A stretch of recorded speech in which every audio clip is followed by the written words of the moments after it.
سلام دوست عزیز، خوش آمدین به آشپزخانه مقبول.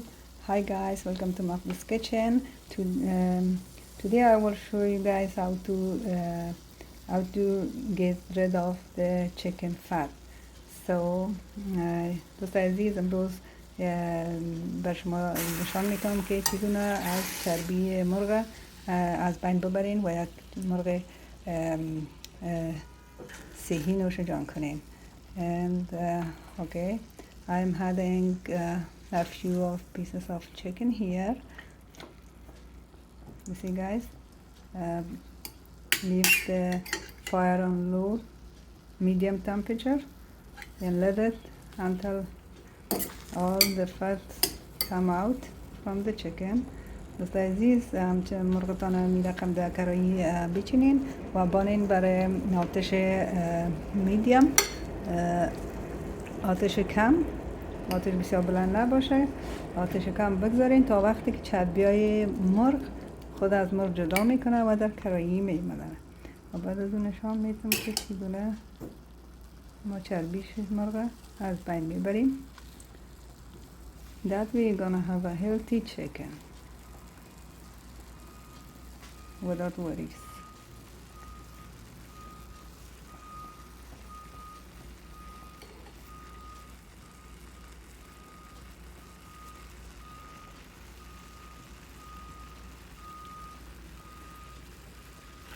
آهسته آهسته خود جدا میکنه روغنش.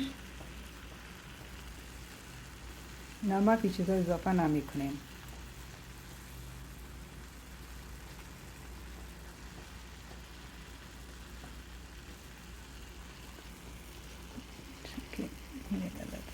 هم اضافه کنم. Especially the thigh has a lot of fat. رانش بسیار چربی می داشته باشه زیاد. یگانه میگه که اگر چربی زیر ما از بین ببریم باز ما چطور چیش کم میشه، کالریش کم میشه، یعنی که شیمه مرغ ما شیمه نمی داشته باشه، انرژی نمیگیریم. ولی باید انرژی خصوصا کسایی که وزنشان زیاد است و کسایی که سپورت نمی کنن جای بجای شیشتن باید که از مرغ چربیشه و از گوشت چربیشه باید که چی کنن، دور کنن، برای که بسیار چربی می داشته باشه. میبینیم منتظر باشین. خوب این همطور اوکی. اندازه بلند کنم خود زودتر خودت بکشه. صدای مشنوین یعنی خود که صدای پخش نباشه. Leave it for until you see all the fat coming out from it. You see, it doesn't have peel, but it has lots of fat in it.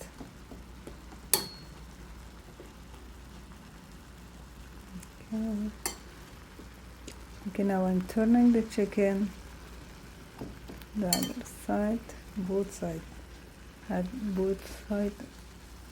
هر دو طرف چکن باید که ما چربیشو بکشیم. میگیم ایشو در میتیم، میگه هم میگذاریم برای شین که دستم یک دسته هستم دوستا. نیگو a few more minutes then all the fat will coming out. یکم که همراه نایف، همراه میبخشین، همراه فورک، همراه پنجه پوش کنین داون که حرارت برسه به چربی و چربیش خارج شود از مرغ. Push it with the fork until that's help to the fat coming out from the chicken. The heat will bring it out. میبینین دوستا به این شکل. خب حالا میبینیم یا take time، یک وقت میگیره تا که خوب چربی ازی براین. میبینین دوستا حالا دیگه چربی دیده نمیشه. حالا من مرغای خود در یک کاسه جدا میکنم از کریمه کشون. یکی کشیدم که جایش کلان شوه. حالا برای شما نشان میتونیم که میبینین دوستا چربی رو میبینین در اطراف چکن مرغ. این کلش چی میشه؟ وقتی که رقم کنین همه‌ش از بین میره. You see guys the fat here like this, it's around the chicken, lots of them. And then when you when you heat it, then it will coming out. Okay, now I'm taking out my all chicken out.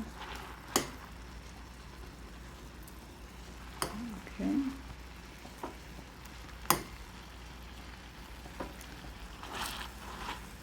See? I'm taking out the chicken. Now I'm doing this. You see guys, there are lots of fat. Now I'm doing this right to this thing.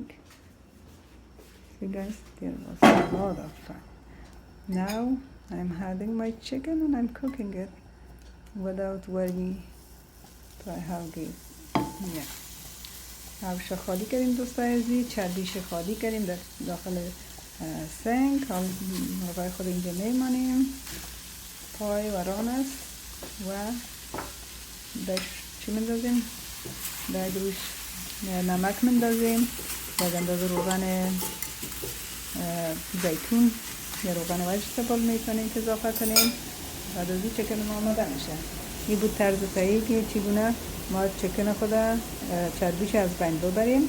حالا میره مسالجات یا میزنم و میگذارم که پخته شد و نوشیدنش میکنیم. تا برنامه آینده شما رو به خداوند بزرگ میسپارم. شب روزتان خوش. That was the chicken. You see guys, I removed the fat and then I'm seasoning this chicken, I'm cooking it and I'm enjoying it and I'll eat it. So this was my cooking show for today. I mean, this was the show I showed you how to get rid of the chicken fat. So until next time, God bless everyone. Bye bye. Bye.